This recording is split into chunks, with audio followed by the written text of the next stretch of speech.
Bonjour à tous, chers camarades, pour notre comité directeur, merci beaucoup Stanislas, nous sommes ravis de vous accueillir. Je vais avoir comme c'est l'usage quelques mots de présentation, vous êtes peut-être connu pour votre ouvrage, mais je pense qu'au sein de l'IH, c'est une bonne habitude de présenter nos conférenciers. Vous êtes ingénieur, vous avez fait l'agro, c'est l'Institut National d'Agronomie de Paris. Et votre carrière s'est déroulée, je crois, exclusivement dans le secteur de l'agroalimentaire. Vous avez été directeur général adjoint de Saint-Louis et vos fonctions vous ont emmené sur toute la planète. Donc vous connaissez autant les zones difficiles du Sahel que les zones certainement plus riches que vous appelez, vous allez certainement démystifier ce terme, de l'écologie intensive. Votre avis est recherché, a été recherché, peut-être encore, bien sûr, en matière de réglementation agricole au niveau européen et au niveau mondial. Je citerai à ce titre votre implication sur le fonctionnement et la régulation des marchés internationaux de matières agricoles et sur les échanges, les bourses d'échange de marchandises. Vous avez été président, et peut-être toujours, je ne sais pas, de l'Institut français de la nutrition et président de la Semaine du goût. Vous faites partie de la société civile. C'est une société civile qui pense, qui réfléchit. C'est important.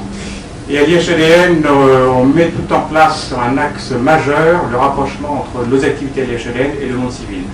C'est à ce titre que nous avons le plaisir de vous accueillir. Et je vous cède la parole. Bien.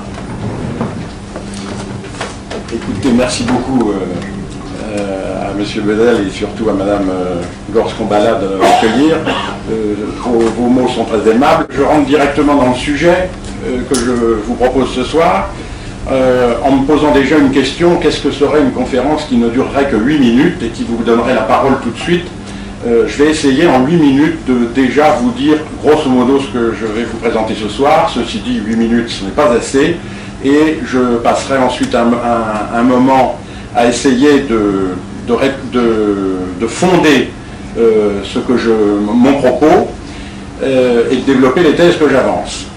Et ensuite, bien entendu, je vous passerai la parole parce que c'est vraiment à ce moment-là, me semble-t-il, qu'on rentre vraiment dans le cœur des questions qui se posent. Alors, deux préalables même d'abord, au niveau de la sémantique, c'est que l'écologie est une science, et que j'en ai beaucoup fait à l'agro, et que l'écologisme, lui, est un système de pensée. Donc, si de temps en temps je fais un lapsus et que je dis écologie à la place d'écologisme, c'est bien le mot écologisme que je devrais donner. Parce que l'écologie est un autre débat, c'est vraiment la question des systèmes de pensée qui m'intéressent ce soir. La deuxième chose, c'est qu'en aucun cas, il ne s'agit de critiquer toutes les bonnes volontés qui sont, eux, des écologistes, et qui sont prêts à réfléchir aux problèmes de ce monde. Donc si je suis très critique sur l'écologisme, je ne le suis pas du tout vis-à-vis des écologistes. Alors, malheureusement, je considère, et c'est mon premier point, que beaucoup de ces écologistes sont des bonnes volontés qui sont emprisonnées dans une sémantique qui est séduisante au premier abord, mais qui est à l'origine d'énormément de confusion conceptuelle. Et j'y reviendrai, l'écologisme utilise toute une sémantique que je qualifie de fourre-tout. Alors pourquoi fourre-tout? Parce que derrière ces mots, il y a des convictions de personnes qui utilisent le même langage, mais qui sont souvent très opposées. Alors, comme toujours, quand on navigue dans la confusion de thèses opposées, eh bien, on n'est pas loin, et ce sera mon second point, de tomber dans des doctrines, voire des idéologies. Même si, bien entendu, à cause de cette confusion, elle donne l'impression d'avoir l'adhésion de tout le monde. Et malheureusement, ces idéologies et ces doctrines ne sont souvent fondées sur pas grand-chose d'autre que la capacité à émouvoir. Alors, je vais évoquer ce soir un certain nombre de ces doctrines qui sont développées par l'écologisme, par exemple la cause dite humaine du réchauffement climatique, les OGM, les organismes génétiquement modifiés, l'agriculture bio, la croissance zéro, la démographie que l'on dit galopante, et que dit en passant, la planète ne serait pas capable de nourrir. Donc vous voyez, il y a des tas de thèmes qui sont derrière ces thématiques de l'écologisme, et je considère qu'il y a des tas de codes à décrypter si on veut éviter de tomber dans des pièges, et des pièges qui peuvent conduire à des grands mensonges. Alors, il y a forcément un moment où vous allez me dire, oui, mais enfin, vous dites certaines choses sur toutes ces thèses, à quel saint se vouer, à quel type d'expert se vouer. Je ne suis pas un expert, je place mon discours sur un autre plan, mais mon propos sera de montrer qu'il n'est pas nécessaire d'être un expert pour juger de la qualité d'un débat scientifique. Il suffit la plupart du temps d'un peu de bon sens. Et nous verrons comment faire preuve de discernement face à des divergences scientifiques qui finalement finissent par nous embrouiller dans tous ces sujets. Alors à ce stade, il y a forcément, et c'est mon troisième point, quelque chose que j'évacuerai très vite. Si mensonge il y a, eh bien, est-ce qu'il y aurait un complot? Donc pour moi, c'est clairement non. Il n'y a pas de complot, il est absolument impossible d'imaginer, et je pense qu'à l'IHEDN, vous en avez, par vos formations, forcément une très grande expérience. Il ne faut pas s'imaginer qu'il y a des acteurs qui ont pu imaginer un complot et un savoir écologiste commun. Non, ça me paraît totalement impossible, surtout quand il y a des acteurs aussi différents que les ONG, multiples et variées, l'ONU, les États, les fondations d'entreprises, des gourous de toutes sortes, des médias et même les religions.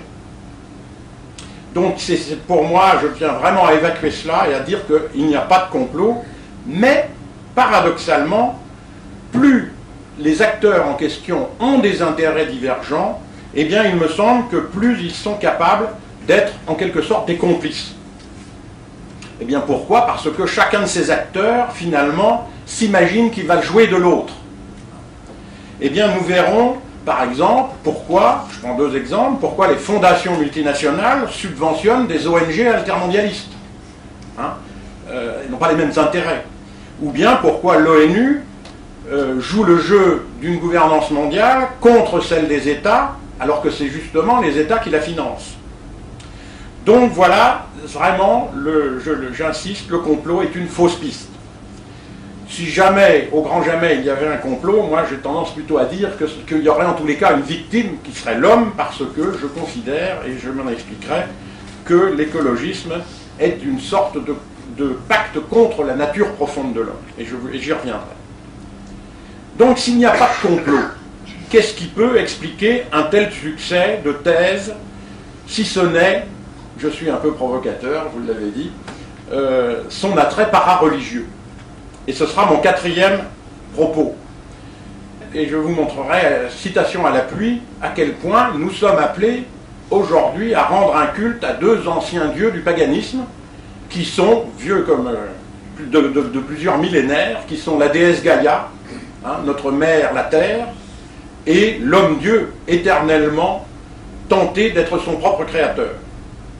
Alors, là aussi, que nous croyions ou que nous ne croyions pas au Dieu créateur de la Bible, je dirais ici dans mon propos, peu importe, il apparaît clair que, en tous les cas, que l'écologisme s'emploie à l'abattre, ce concept de Dieu créateur, et je le montrerai. Et puis j'évoquerai aussi rapidement le positivisme, parce que son fondateur, Auguste Comte, est en quelque sorte le messie de cette nouvelle religion écologiste, même si aujourd'hui plus personne ne parle d'Auguste Comte. Il faut savoir que ce philosophe du XIXe siècle a été un peu le précurseur de concepts qui sont utilisés couramment aujourd'hui. Je parle par exemple des agents de consensus, des agents de changement. Tout ce vocabulaire que nous utilisons beaucoup dans les ONG ont été inventés par Auguste Comte. Mais si je parle de caractère religieux, quelle est la nature de ce caractère religieux? Et ce sera mon cinquième point. Et là aussi, que nous soyons croyants ou non, me semble-t-il, chacun fait l'expérience du mal sur la Terre. Je ne parlerai pas des guerres, des calamités naturelles, ou tout simplement de la maladie et de la mort. qui nous amène, quelles que soient nos croyances, à nous poser une question qui est celle, finalement, du salut. Comment pourrions-nous être épargnés de tout cela? C'est bien la problématique du salut qui est posée.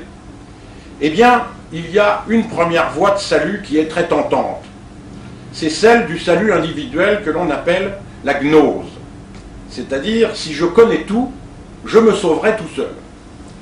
Eh bien, je vous montrerai dans quelques instants qu'on retrouve dans l'écologisme beaucoup de dogmes gnostiques des premiers siècles. J'en cite un en passant, c'est le caractère polluant de la procréation. Les gnostiques considéraient que la procréation était polluante. Mais il y a une deuxième voie de salut qui est tentante, voire plus menaçante. C'est ce que j'appelle la tentation messianique.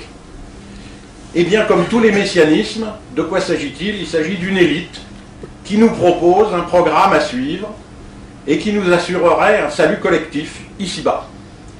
Et l'écologisme donne dans ce registre-là, il joue de beaucoup de peur, comme tous les messianismes, de toutes sortes de mensonges, et on trouve dans l'écologisme, comme dans les messianismes, des dissidents, pas besoin de vous parler de quel dissident je pense dans l'écologisme, des faux dissidents aussi, et ne parlons pas également de ceux que Lénine appelait les idiots utiles. Eh bien, ces deux tentations gnostiques ou messianiques, eh bien, elles revêtent, hélas, une dimension hérétique au regard de la raison. Alors, ce sera mon sixième et dernier point. J'irai jusqu'à dire que l'écologisme incarne une nouvelle forme de culture de mort. C'est paradoxal de parler de culture de mort alors que l'écologie, science, est la science de la vie. Mais faut-il encore également définir ce qu'on appelle culture de mort, parce que c'est une expression qui est employée à tort et à travers par des tas de gens, et je pense qu'il faut s'y arrêter 2 minutes, sinon on parle dans le vide et on est incantatoire. Et je proposerai une approche philosophique qui permet de décrypter ce concept à partir du jeu de mots suivant. Toute vie a une fin. Et vous comprenez bien que cette phrase a 2 sens. Le premier sens, c'est la fin-finalité. Et la finalité de notre vie, c'est finalement le bonheur. Je pense que personne ne peut contester cela. Et puis il y a la deuxième fin de la vie, c'est l'issue fatale, la mort. Je pense que ça, on est tous d'accord là-dessus aussi.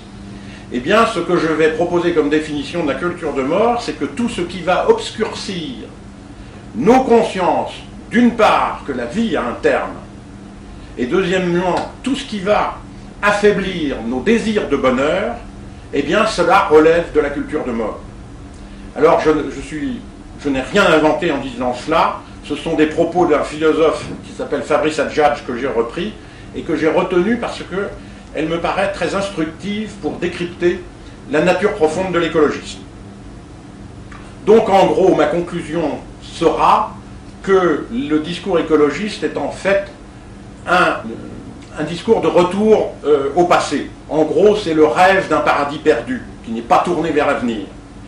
Et pourtant, je peux vous assurer que je ne tombe pas dans l'écueil du pessimisme et que je suis convaincu qu'il existe des voies et qui sont possibles. Donc voilà, en quelques 7-8 minutes, je dirais tout est dit. Je pourrais m'arrêter là, mais je voudrais quand même reprendre tous ces points et vraiment étayer ce que j'avance.